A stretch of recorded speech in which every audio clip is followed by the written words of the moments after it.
la vie en vrai. Et ce matin, on parle du plus grand rendez-vous des industriels dans le sud-ouest.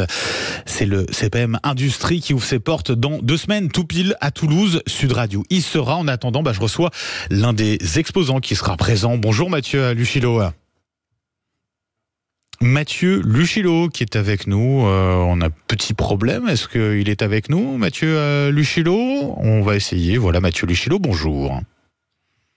Non, un petit souci technique. On va réessayer. On va essayer de vous contacter. Vous m'entendez? Oui, je vous bonjour. entends. Oui, pardon, bonjour Benjamin. Mathieu Luchilo. Voilà, l'important c'est, on vous entend. C'est ça le plus important. C'est essentiel. Voilà, je vous présente. Vous êtes le président de l'entreprise Architas Robotics. C'est une entreprise qui est spécialisée dans la robotique industrielle. De quoi parle-t-on quand on parle de robotique industrielle? De quel type de robot parle-t-on?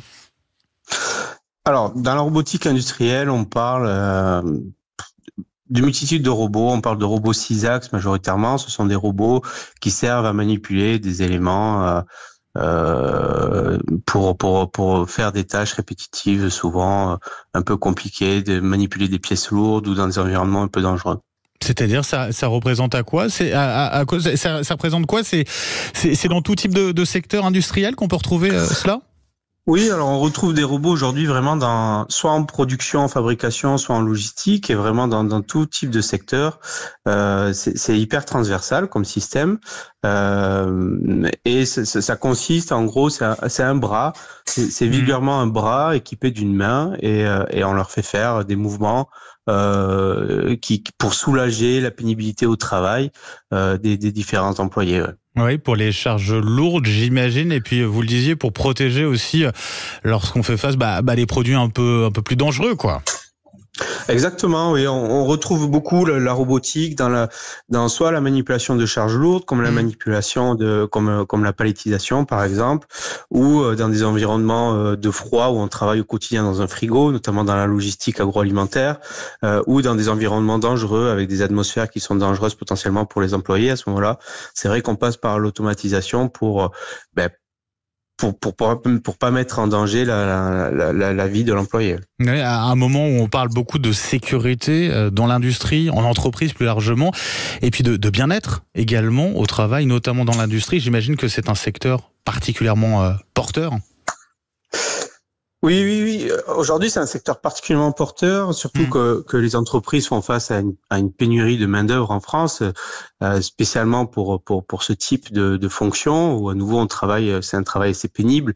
Et c'est vrai que les entreprises font appel à nous majoritairement parce que elles font face à cette pénurie et ça met en péril leur production ou leur capacité à répondre à la demande du marché. C'est-à-dire que là, la machine remplace l'homme, c'est ça, Mathieu Luchilo? Alors, oui, en effet, on peut dire ça. Alors, il y a 2 types de robots. Il y a le robot industriel qui travaille de manière vraiment très autonome, et le robot collaboratif qui travaille avec l'homme, qui est là pour soulager. C'est des robots équipés de sécurité, et ces robots-là sont vraiment là pour travailler en collaboration avec l'homme. Mais en effet, on remplace l'homme, mais sur des fonctions que l'homme ne veut plus faire. En fait, aujourd'hui, si les entreprises sont face à cette pénurie, c'est parce qu'ils n'arrivent plus de trouver personne qui veut faire ce métier-là. L'humain est quand même présent, ne serait-ce que pour construire justement toute cette robotique. Exactement, oui, l'humain. Donc nous, on est intégrateur robotique, et c'est vrai que c'est vrai qu'on fait appel à plusieurs métiers, que ce soit l'automatisation, la mécanisation, l'informatique industrielle, etc. Et aussi l'humain dans les entreprises. Souvent, il est placé sur des fonctions qui sont un peu plus intéressantes, comme la gestion du robot, s'assurer que tout fonctionne bien.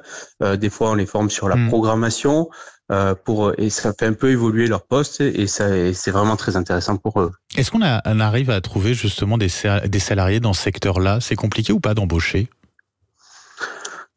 Parce que j'imagine qu'on est sur des métiers très, très techniques, quoi.